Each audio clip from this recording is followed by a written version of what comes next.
Good afternoon, everybody. Eddie Webb. We are here at the New Media Lab at Mesa Community College. It is our honor and privilege today to have our former Maricopa County Community College District Governing Board President, Dana Saar. Dana has served throughout Maricopa and has worked in the Fountain Hills Unified School District Governing Board. He's been on the town's Planning and Zoning Commission. He's a part of the town's Strategic Planning and Advisory Commission. He has a long history as an educator and very well known throughout Maricopa for his service to our community. And we welcome Dana Saar. Welcome. Thanks for having me. I met Dana when he was sitting at a table when he first started to run, and we had a nice exchange of ideas around, what it meant to be a part of the Mesa Community College, the Maricopa learning family, and his role, what he brought to that. I had just came over, I think, from California, and I was still a little full of myself.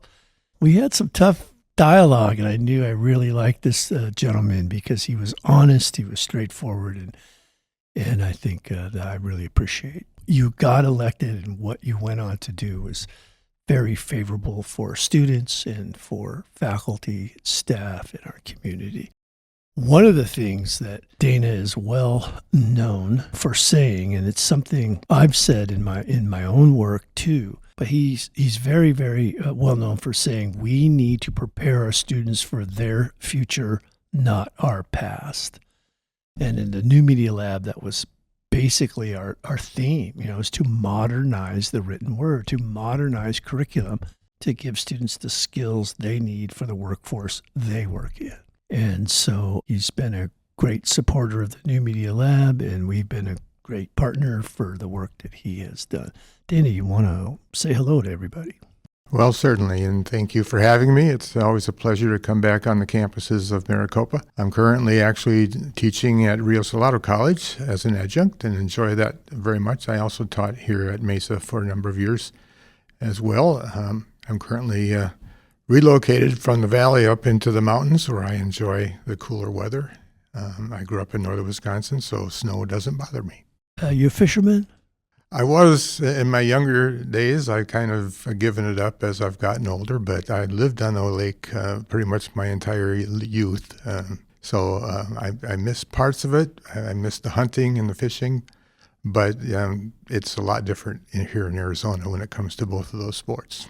Did you happen to participate in gathering of wild rice when you lived in Wisconsin? We had rice fields in our area, but other than duck hunting, that was not where I spent my time. Okay, yeah, because I still love that wild rice, the black rice. Man, it really tastes good. Little salt, little butter. So tell us about your academic journey. How did you get involved with education? Well, I started quite young because my mother was a home ec teacher, if you're old enough to remember that. And kind of got me, there's no choice. I was going to be in school and I was going to go to college and the whole situation. I actually took my first substitute teaching job shortly after I got out of college, was 60 years ago. And on and off, I've spent a total of 10 years teaching here in Mesa, actually at EVIT. I did 2 terms with them, and here I am again teaching in college. Tell me about this idea we need to prepare our students for their future and not our past. What do you mean by that? Well, first of all, I'm a bit older than most people these days, so I have a past, and I know what life was like at different parts of that couple of 3 or 4 or 5 decades. And they were fun for us in my age group. But what's happening, especially in terms of technology in today's world, is putting a lot of what we put value on back in those days into a much lesser element. And these kids today have never known life without a cell phone, never known life without flat screen TVs, and I could go on about that. And I think that, and as the cost of technology has come down, and the availability of internet and all the elements of today's technology world are so prevalent and so easy to use, we're finding that students today are in a different world than what we lived in. And that is both good and bad. I know as I taught high school up until last year, because I teach computer software, and especially in the mobile world, every student has a phone. Of course, schools are trying to put the phones away while they're in school. I taught that, so I couldn't tell the students you can't use a phone because that's what I was teaching. But I also understand that whenever there was a break in their thought process, out came the phone, whether they were texting or playing games. It was everything of all the above. It was a distraction, but it is what it is. And we're trying to do a better job of managing that use in today's school year, but it's difficult. Students have been sitting with a phone in front of them forever. Parents in today's world, same thing. I think it's important that when it comes to education, that we understand that technology is a tool, just like textbooks, just like a lot of the things that we had growing up. They're just tools in the learning process. And if we don't understand that and don't take that into consideration in the classroom, it's not going to be as effective as it needs to be. I have some good news to report around that. So I've been involved with Adobe and new media for a number of years. And when COVID hit and put everyone online, the students for several semesters were coming here, and culturally speaking, they were really preoccupied with their phones and their iPads and their gadgets, and they weren't very present in the classroom among each other. And this semester, I felt it a little last semester, but this semester, for sure, I think they have found a balance. And the students, at least in my classes, are not fussing around with their phones and stuff. They really want to talk to each other. They really want to be a part of a learning environment, a community. And I sit here and I notice it. It's like remarkable. And I think the pendulum has kind of come back the other way, that they do realize it is just a tool. And what's real are the people in the learning experience. I'm very encouraged by that. Yeah, I think students today, especially I taught seniors in high school and now young college students, they realize that the most important and valuable thing in their lives is their time. And as they grew up, especially in their high school years and teaching seniors, they had way more things on their mind than necessarily learning. So it was easy to go to that phone. Now they've got more commitments, especially taking a full load in college. They realize that they have to do better at managing their time and playing games, texting friends, going through all of the different elements of technology today doesn't always result in good use of time. How do you see AI shaping teaching and learning in the next few years and in the future? Yeah, it already has for a long time. We've had Google, which is a form of AI, and students have learned to use it. It's a tool that they rely on quite often, as the rest of us. Ask any question, I can give you an answer. And whether it's right or wrong is up to you to make that distinction. And that's one of the most important things I think education has to do, is allow students the ability and enforce the ability to be critical thinkers. AI is going to give you some answers. It's going to do a lot of things for you. Is it always correct? Is it always ethical? Is it always something that has value? That's a good educational outcome that I think we have to be very important and put importance on as these young students grow up. But in the terms of the classroom itself, now again, I teach computer software, which is unique in many ways.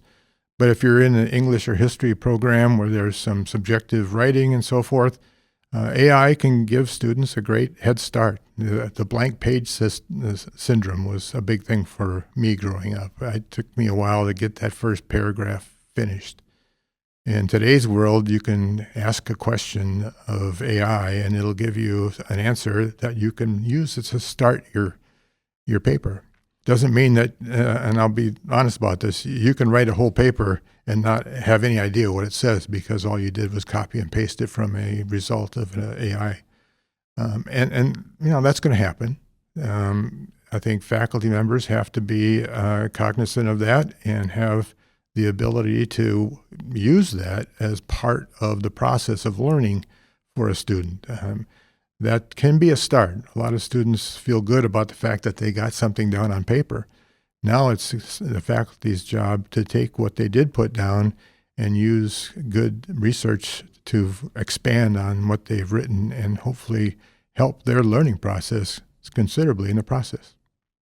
So yesterday in our writing workshop, we took a paragraph that a student had written, and we opened up some of these AI platforms and put the paragraph in there and asked it to rewrite it, and it rewrote it, and we read that.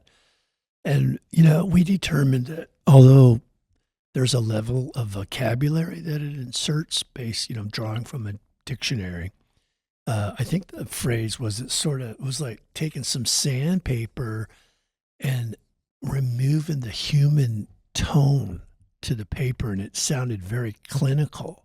I did it in both of my classes, so 50 students, and it was almost consensus that they could see the tool, like you say, as a starting point, maybe to give you some ideas or introduce you to vocabulary, but they didn't want to lose that human voice, and they could see it and I could see it. And I thought that was really interesting because that's the perfect balance, right? And I think that's the result of good teaching in some cases, in most cases, actually. Again, I consider technology nothing but another tool. Textbooks that we've used for millions of years, it seems like, are tools. And the ability to read, everybody learns differently. Some learn by reading, some learn by sitting in a classroom lecture. Others learn on their own time by watching YouTube videos. I mean, you can change tires of a car if you've never seen a car with a YouTube video. So we have to understand that everybody works with tools differently, carpenters, whatever you're talking about. But I teach technology. I teach computer programming, and it's pretty relevant to know how to use technology in computer programming today. My students the last couple of years are 170% more productive once ChatGPT came out. There's now, let's face it, there's a degree in prompt engineering, which never existed 3 years ago. Now it's important to know how to put down the right prompts to get the proper response. And as students go through their curriculums, whether it's in technology or whether it's in English and history, they need to be aware of the value of AI and how best to use it. But as I said, it's an educator's role to just use those tools as they did textbooks back in the day. On that note, our second question, how can faculty balance the need to teach foundational skills while also preparing students with the tools they need in a rapidly changing digital landscape? Yeah, I go back to the calculator days that you carry with you now. When that first came out, math teachers were all up in arms because the need to learn arithmetic was not as important as it was prior to these technology devices. Well, it's no different when we got the internet. That was another thing. You don't see a library. I was in a library here just a few hours ago, and you're not going to find a card catalog anywhere because you can go to Google and find any book that you want. The same thing has to do in the future. We're going to need to use the tools that are available to us then, which we have no clue what they might be 10 years from now. But it's still not just a tool in the learning process. It's about learning. And the skills that are going to be required going forward are totally different than the skills that I had growing up. In the computer programming world, you learned a language, you learned several languages, and you did it very well in the industry. That's no longer important because AI has been producing computer code for a long time. And we'll do it better and better and better as time goes on. So then what's important in our industry? Well, it's communication. And I'll use that term in just about every part of the industry. that human communication is still going to be so valuable, whether it's you talking to your customers, whether it's in your home life. We have to be able to communicate as humans. And AI is not going to help that as much as it is in my profession. It's going to take some realigning of curriculum at the college level and at the K-12 level to make sure that, again, we're teaching kids for their future and using the tools that they're going to have as much as we can. It's not always inexpensive to provide those, but it is out there, and I think that'll take care of itself over time, just as books have. But I do think educators need to be aware of the tools, need to be good at using them themselves. The Maricopa District has always been recognized for their ability to support their faculty in continuous learning, becoming better at the classroom, better at using technology. And I think that's not going to diminish. That is going to be an important part of an educator's life. As technology has been implemented in the classroom and discovered and made available for consumer use and all of that sort of stuff, there has always been, no matter what that tool is, a bit of an oversight and regulation about, how to use these tools. Do you think there's sufficient regulation on AI tools to address bad actors from using technology to impersonate or to spread disinformation? Yeah, good question. I've always said you can't legislate morality, and that's a generic term for everything you just mentioned. And I know that government's going to try and rein it in. Companies would like to see that in some cases, and other companies think that you need to give it free rein, just like we did the internet and other elements of technology. We can talk about that in just about every aspect of life. But in the end, each individual is going to have to make a decision on how they value certain things. They have a moral compass that they use. Regulation is going to always be way, way behind technology, especially as fast as it is in improving and increasing its abilities. We live in Maricopa, where the big future in employment is going to be in technology, especially in the chip manufacturing business. That's something that is changing the world. We can talk about AI and those chips that are used on that and all the elements of AI that are being based here in the Valley. It's amazing. The opportunities for employment are expanding dramatically in those areas, and sometimes to the detriment of other areas. But I'll come back to what I've said many times.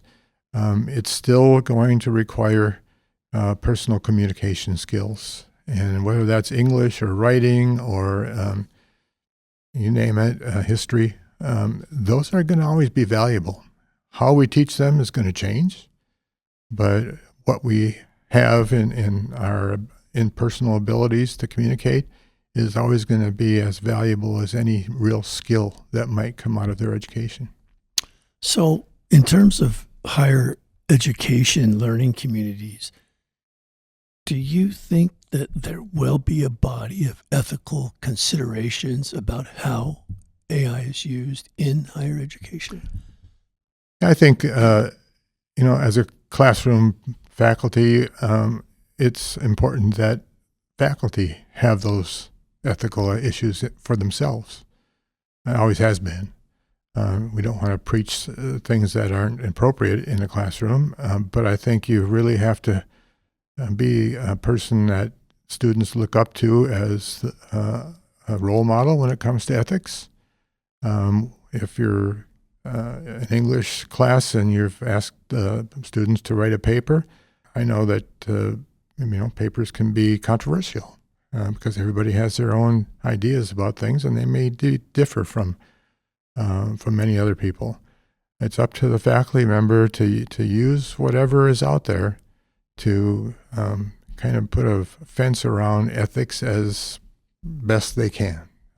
Let's face it, things change. We're worldwide now in almost everything we do, where we used to be, the fence around the country, and those are down. And we need to be aware of a worldwide economy, a worldwide internet, and all the elements of that. And, faculty members have to draw the line somewhere. Let's just hope that students look at that line appropriately and respectfully. So outside of the ethical consideration, to me now, the classroom for where I'm at in my career, 29 years, I think now, I want to be a learning partner with my students. And I feel I have the experience. I can do that because I've done all the other stuff too. Rubric teaching, testing, curriculum development. But I really want my students to feel like I'm learning with them and still make learning exciting. And so outside of the ethical thing, what sort of limits and regulations do you think AI would force us into?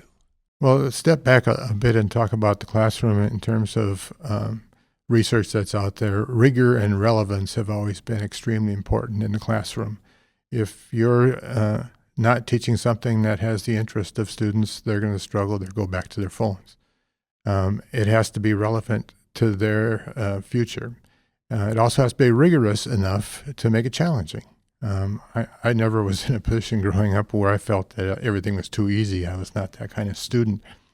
But I know those that were. And I think teaching a group of 30 people in a classroom with the same curriculum, with the same tools, Socrates said that doesn't work a long time ago. Individualized instruction is here to stay, and especially with technology. So looking at, what faculty, for example, in terms of technology and in terms of where students are today, I'm not sure if I'm answering your question specifically, but there's the basics of education that have been around for a long time. Rigor and relevance, and I could go on and on. They're not going away. Teaching is still teaching. We just have to look at it on an individual basis, in my mind, to make sure that we're meeting the needs of each student in the classroom, no matter where they come from, no matter what their abilities are. They all come with the same expectation that we're going to give them a better crack at their future. Yeah, I think the limit question is about making sure the student is still, author of their own work, and they're not just turning in papers that they downloaded, that sort of thing. Which, if you've been a teacher and you're in a particular, primary subject, you see that, because I talk to these students, I see their writing, and then they turn in a dissertation. This isn't a hobby. It's gonna get my attention. I've talked to faculty in other institutions that are saying, you know what, I'm just letting them turn it in, just turn it in. And I'm like, I don't know if that's the right way of doing that. Well, grading has always been subjective, right? And it has to do with objective assessments compared to authentic assessments. And I've always been an authentic assessment person. And I believe in assessing all the time. When you got a big classroom, it's hard to be individualized when it comes to assessment. But here at the community colleges, unlike, the larger institutions where you've had hundreds of kids in a class, we offer students smaller class sizes and faculty that really, in my experience here at Maricopa, are really dedicated to each student, no matter where they come from, no matter what their situation is. Maricopa gives them the opportunity to be specialized in that regard. Having said that, we have to make sure that we actually take advantage of that. Just taking papers, you can run a paper through another AI and it'll tell you whether that was original or whether it came from 5 other AI papers similar to it. And that's fine. But I think when you have that communication one-on-one with a student on a pretty regular basis, it's hard when it's online. For example, all my classes are online, but I can still communicate. There are just different ways of doing so. But I think you have to make sure that you have a feeling as a faculty member that the student is meeting the expectations of the class. For faculty who are looking for good, strong evidence that suggests that AI is beneficial to the student learning process, do you have any sources you could share with us that you think are good databases for evidence? Well, I can't name things specifically because I read about it all the time. I think it's fascinating to me, and I have the time these days to do that kind of reading. And quite frankly, what you read last month, it may or may not be relevant this month when it comes to AI especially. It's a fast-growing element of technology. But I keep going back. As long as we have such a great ability here at Maricopa to keep faculty members up on that kind of thing through our teaching and learning activities, we're doing well and we'll do well. But being a faculty member is not easy. It's one thing to have the smarts in the subject matter you're teaching. It's another thing to be able to transfer that knowledge to a group of students year after year after year. Math, arithmetic hasn't changed much, but the application of math and arithmetic is vastly changed. We call things algorithms now. It used to be a formula. Algorithms now are not just mathematical. They're English and history and everything else, especially when you bring it into the world of technology. I think as Maricopa adjusts to today's society, as all institutions of higher learning are right now, we just have to make sure that when we get the chance and the opportunity to provide the technology that students all should have availability of, that we do so. It's not always cheap. It's always a matter of resources and how you match those resources with their return on investment. But I have very little doubt that we are, as an institution and 10 colleges, the best source of some of that the county has to offer. I agree. Yeah. Love the community college. I, was at ASU for a minute and UC Davis for a minute and landed here. I actually chose to be here because I like the students here. A lot of these students come from the same economic background that I do, the same, types of communities. And I really enjoyed the diversity of the classroom. In a testing university, the students, top of their scores, their high school scores and all of that, there's a certain culture with that. And at the community college, you could have a retired person sitting next to an 18-year-old, sitting next to a veteran, sitting next to the diversity and the challenge of teaching all of them the same curriculum, I find very purposeful as a teacher. Yeah, I think it's why we teach. And we've said that about teachers forever. I don't know anybody that's getting rich, whether it's in K-12 or post-secondary. You teach for the result of your students, not the result of your pocketbook. Right. Well, we've said on this podcast before, our friend Robert Duvall said, never confuse wealth with money. Our last question is from our students yesterday. Why are AI pods becoming so popular? Where I live up north, there's a restaurant that uses a robot to deliver the food to your table so that the waitress never has to leave the dining room. It goes back in the kitchen with dirty dishes and comes back with your meal. Well, that's a pod, if you will. And you've seen the ability of restaurants on college campuses to deliver pizzas in the same situation. It used to be a big deal. Now you don't hear much about it because it happens. I'm a big fan of driverless cars. We have them right here at Mesa Community College, and they can go to several of our campuses now, and to the airport as well. And I've taken them, and I feel as safe. I'm a decent driver. I've never had an accident, so I can say that as good a driver as I am. Well, those are all robotics, all based on technology, all based on the three elements of technology: hardware, software, and the ability to learn how to use that technology. And that's not going to go away. You're going to see more and more driverless vehicles, whether it's a semi going down I-10 or whether it's a vehicle going to the airport. Those are robotics.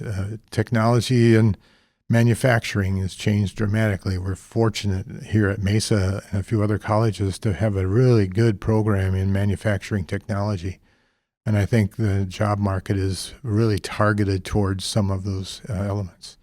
So yeah, AI is behind it. That pod is going to get smarter every time it goes somewhere. Every time humans interact with it, it's going to get smarter. That's just the advancements that we're going to be facing over the next decades. And who knows, again, what technology is going to provide us 10 years from now. I couldn't even come close to guessing what it might be, but I can tell you it's going to be there. It's going to be better than it is today. It's going to have its challenges. It's going to offer some opportunities. We just have to make sure that we're preparing our students for those future elements of technology. Yeah, it's going to be a big cultural shift. What is it, Waymo? Is that what it is? Waymo's a driverless car, the most prominent one here in the valley. There are 2 or 3 of them now. There's a couple people in my neighborhood that take them to work, so I see them every morning coming and leaving.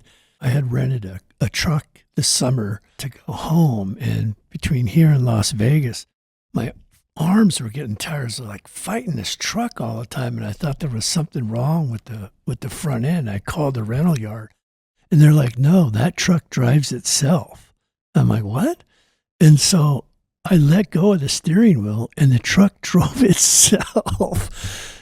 And it was like, I don't know if I liked it or not, because it was moving me. If a car would come up, I was in the middle lane, a car would come up on my right-hand side, it would push me over to the left, then a car would come on my left, it would push me back to the right. And it was like, going back and forth, but it was driving itself. And it was giving me all kinds of warnings on turns and stuff. So that was my first experience. I don't know where I'm at, as an old guy. Well, I kind of want to drive my own truck still. And I want to drive a truck with a motor in it. Yeah. So these cultural challenges will be interesting, like you say, in the next 10 years. I've been fortunate in teaching high school students. I mean, we're 60 years difference from each other, right? Six generations, or 3 generations different from each other. Whether I talk to their parents, whether I talk to the students, I learn as much in terms of being prepared for my future, whatever that is, by listening to them. And I've always been a big fan of listening. I can talk forever, as you probably figured out. But I also know how important it is to listen to students especially. I've learned to ask questions, just as you learn in AI to put in the right prompt, to get better at putting in prompts. You can only do that if you're listening to what somebody's asking you to do. And, those are skills that didn't exist 20 years ago in the format that there is today. But that's what we have to make sure we're staying current on as educators. Yeah, and I think the big guys that are running all these industries, they know that it takes 3 generations to make it normal, to normalize it. Like when we grew up, the idea of having a camera at the stoplight was just, there was no way those World War II guys were going to let that happen. It just not. And now they're just common. The young people have never known a corner without a camera on it. So they're not influenced by that. And that's how the culture slowly changes. Where that's going to go ultimately is yet to be seen. But I hope that what we don't lose is our humanity. What we don't lose is our individual expression, that we all don't become this one consumer metric, that we still have our freedoms and those sorts of things, I think will become a part of the discussion in the future, ethically, culturally, Yeah, there's, society requires making a living, right? So we have to make sure that we're putting programs together here at Maricopa that meet the market-driven needs of business and industry. And just as you just described, that's not all of it. That's the financial side. That's that part of family life that is required, but shouldn't be the driving focus of any family or society. We have to make sure that the whole person is still the whole person. because technology requires interactions with whole people. It's still and always will be part of that. Now, you can talk about down the road where technology matches the human brain. We're not far from that. Do I wake up at night worrying about what's going to happen beyond that point? No, because there are still humans. Even though technology can do a lot of things humans can do and sometimes do it better, there's always going to be humans. And we have to make sure as faculty that we prepare humans as well as their knowledge and their ability to use that knowledge in the real world. So we want to thank you for taking time out of your day to talk with us and our learning community family through this podcast technology. And we always like to give our guests the last word. What would you like to say to the Maricopa learning family? Well, I love Maricopa. It's been a part of my life, especially 10 years on the governing board. And I had the opportunity to be on the National Board of Trustees. So I got a chance to meet people from all over the country that are also involved in community colleges and technical schools. It's 10 years that I really enjoyed. It was a lot of work. It didn't pay anything, but it was well worth my time and investment. And I'm sitting here today as a faculty member, still active at my age, learning myself and getting satisfaction from being part of the learning process of so many young students. Thank you. In my dad's language, they say, hawa, hawa, wantan, ay aski gali liga, donadagohai, unikanai, wantan. Take care of each other out there. We're all we have.